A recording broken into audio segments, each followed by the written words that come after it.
What is up, everybody? I has a box right here, and I also have a dilemma, which is choosing between Canon and Sony. For context, my name is Zach. I am a full-time sports videographer, and I have shot on both Canon and Sony for quite a while. My personal camera that I'm shooting on right now for this video is a Canon R3. I bought this camera probably, 3 or 4 years ago at this point, and I've used it for just about every freelance project, every personal project, every YouTube video I've made pretty much my entire life. But for my job, I am a sports videographer for the Savannah Bananas organization, and the Bananas team uses Sony cameras. So I've gotten a lot of experience with the Sony FX3, the Sony A7 IV, and just a whole wide array of Sony cameras. And having using both Canon and Sony, I had to ask myself, which is better? And I think there is a very, very obvious answer. But that being said, both brands are great. Both camera brands are great, you know? I'm not gonna say, oh, one's terrible. Like, no, they're both good. But if you were to ask me right now, I think that Sony is better. I much rather have Sony as a sports videographer for two main reasons. The biggest reason being the double ISO, the dual native ISOs. And I know people are gonna argue with me, oh, Canon just added that to the C80. That's cute, but the FX3 has had it for years now. And the FX3 is a much smaller, more compact mirrorless body. And just having that 12,800 double ISO is just so good. Like, it makes the camera see things that you physically can't see with your eyes. And it is such a clean image. And the second thing as a sports shooter that I really like about it is the fact that the Sony FX3 can shoot 4K, 120 frames a second with audio, but can play it back in 30 frames a second, which is just a feature that the Canons don't have. I have no idea why the Canons don't have this feature. I think it's kind of ridiculous. But the fact that I can be filming a game and get 30 frames a second playback of a video clip that looks normal, looks natural with my shutter angle on, has clear audio, but then have the ability to slow it down to 120 frames a second is just huge. That is so game changer for me as a sports videographer. Sends this one to Cox.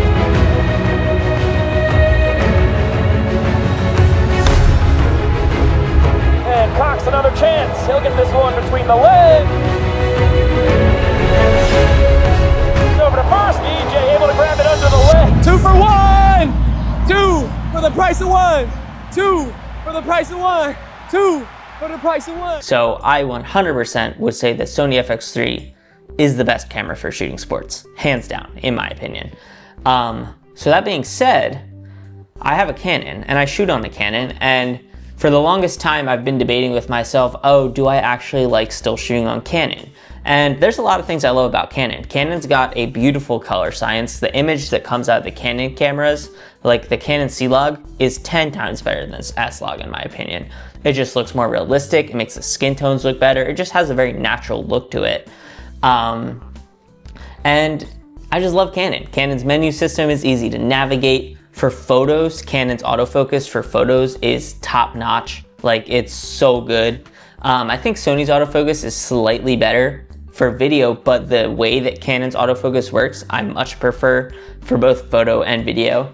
But yeah, my debate had been, if I love the FX3 so much, why should I keep shooting on Canon for my personal stuff? Doesn't make more sense of an investment to sell the R3, sell my Canon lenses, and just, you know, start accumulating and purchasing more Sony stuff.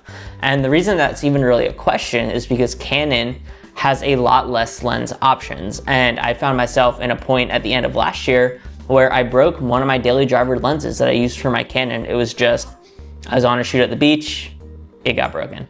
I had broken an 85mm lens, and I was like, all right, well, now I'm short some lenses for my Canon. What am I gonna do?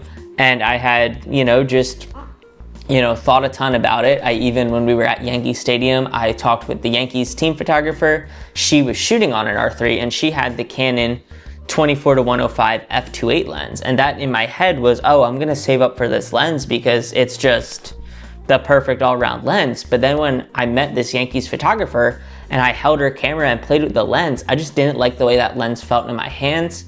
I don't really know what it was about it, but something about that setup didn't feel right for me. I think it just felt too clunky, felt too much like a 70-200, and it wasn't quite for me. And that's what really got me thinking, oh, what do I want to be shooting on? What do I want to be using for my personal projects? You know, the fact that I broke a lens and now have to buy a new Canon lens is making me question if I actually want to be shooting on Canon, because buying a lens is a big commitment. And I could very easily sell my R3 and use that money to buy a used Sony FX3, heck, even a used Sony FX30, and then some lenses, because Sony has a lot more options for lenses, because third-party makers such as Tamron, such as Sigma, who are my all-time faves, love Sigma lenses, especially the Sigma Cine lenses. They are beautiful, and especially with the new one coming out with the autofocus, so good. But Sony's got all those extra third-party lens options where Canon is like, oh, we're the only people who are gonna make RF lenses. So if you want an RF lens, you have to buy a Canon lens, which is ultimately a good thing when you think about it. Oh, that means the quality of every lens you buy for the RF mount is gonna be good. But for someone like me who doesn't wanna shell out $2,000, $3,000, $4,000 for some glass, that's a problem, because I would much rather be able to buy the Sigma or the Tamron or the Rokinon and get a full frame, high-speed autofocus lens for a more affordable price. So that's what really got me thinking. I'm like, all right, I need to buy a new lens, because right now the only lens I have for my R3 is a 16mm f2.8, because I had broken my 85. I also had a 300mm, but I mean, I'm not using that lens too often, as well as an old EF 50mm that the autofocus is kind of going on that one. So I wasn't really sure what I wanted to do. And in my gut, my mind said, all right, I think it's time to sell all my Canon stuff and switch to Sony. And that's where this box comes in, because this box is what I decided on. This box has inside of it what I ended up doing for my personal work. But as I was going along this journey, I kept thinking, oh, do I really want to sell my R3? Because my R3 was the biggest thing I'd ever bought in my life at the point where I got it. And I kind of had an emotional connection to the R3. And I was like, I don't know if I could sell this thing. And also, well, I love the Canons for photos. And most of the time when I'm using my personal camera, it is for photos when I'm traveling and stuff. So what do I want to do? Shall we find out? Let's do it. It's a big buildup. Let's see what we ended up doing here. So in this box from B&H is the purchase I made. This is my big purchase for the beginning of 2026 for myself as a videographer, photographer, creator. Like I said, when I do my work professionally, I'm shooting on an FX3 because I have, you know, the team gear, and you're gonna use the team gear because the last thing I wanna do is take a ball to my personal gear. But I have some more freelance gigs coming up throughout the year, some that I'm really excited about, some that I'm excited to tell you guys about when I get the chance to, and also just more personal projects, personal shooting, personal fun stuff that I wanna do.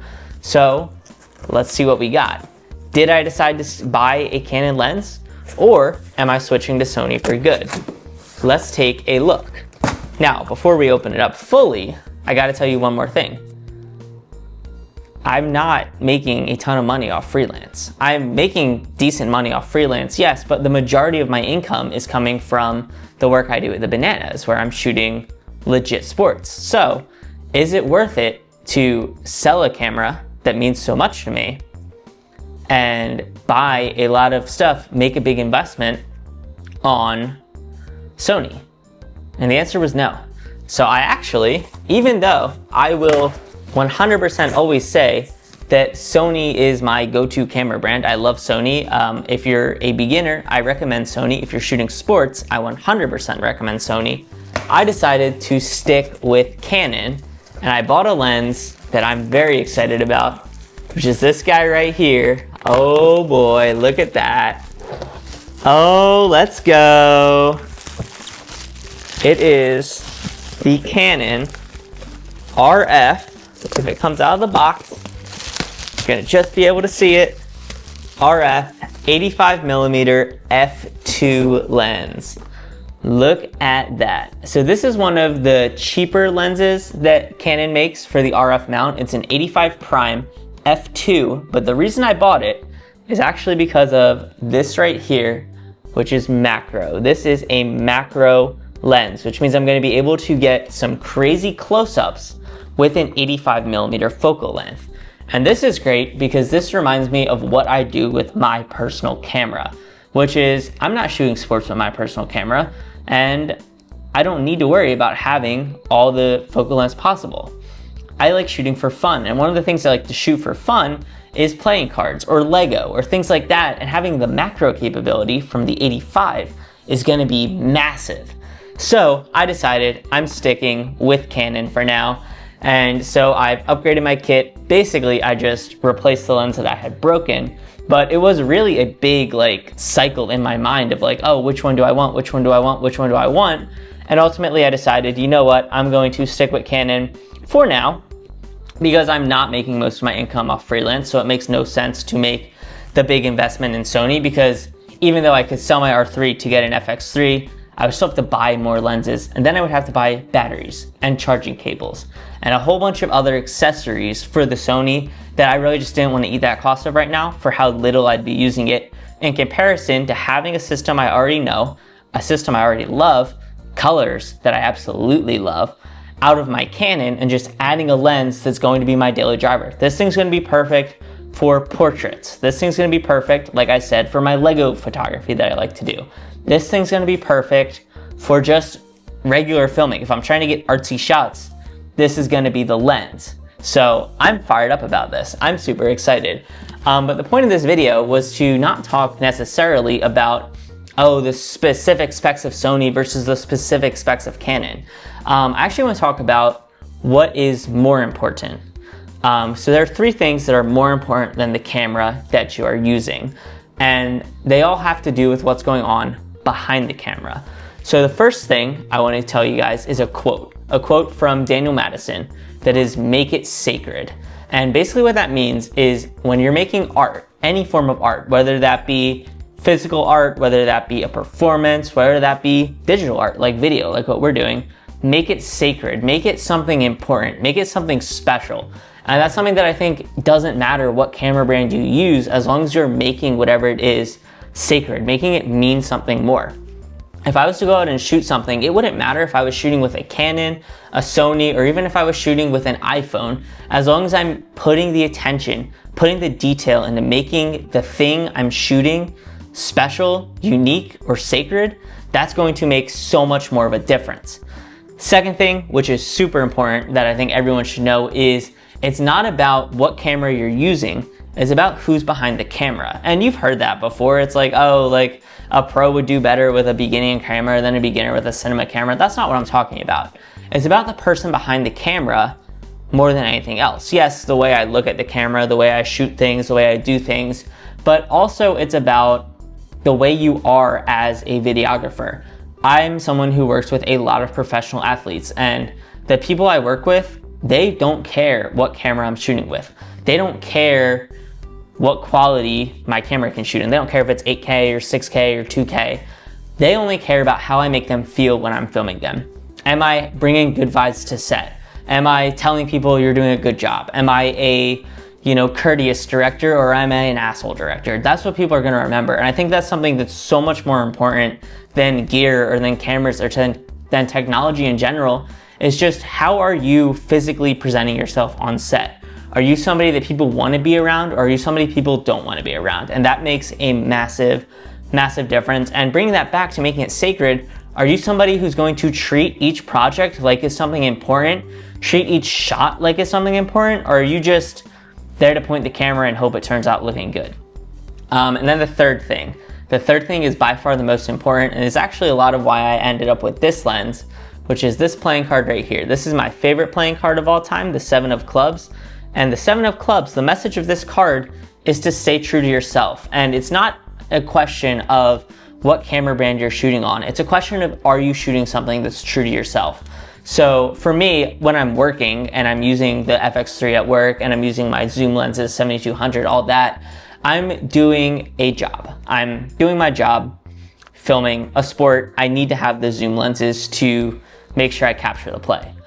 But when I'm doing my personal work, which is what I do with the R3, I need to be true to myself. And I know that I personally would much rather have the confines of a prime lens and get the benefits of having a prime lens than having a zoom lens. And I think that's why I ultimately didn't like holding the Yankees Photographer's 24-105. It didn't feel right for me. You have to stay true to yourself. And I'm not saying you can't stay true to yourself when you're doing work. Like when I'm doing work for the Bananas, I'm 100% true to myself in every shot I'm getting, and I'm making every single shot sacred. You know, I'm making sure every single shot is the best it can be, composed, lit properly, and really set up to be the best it can possibly be. And I'm also staying true to myself in the way I'm shooting it.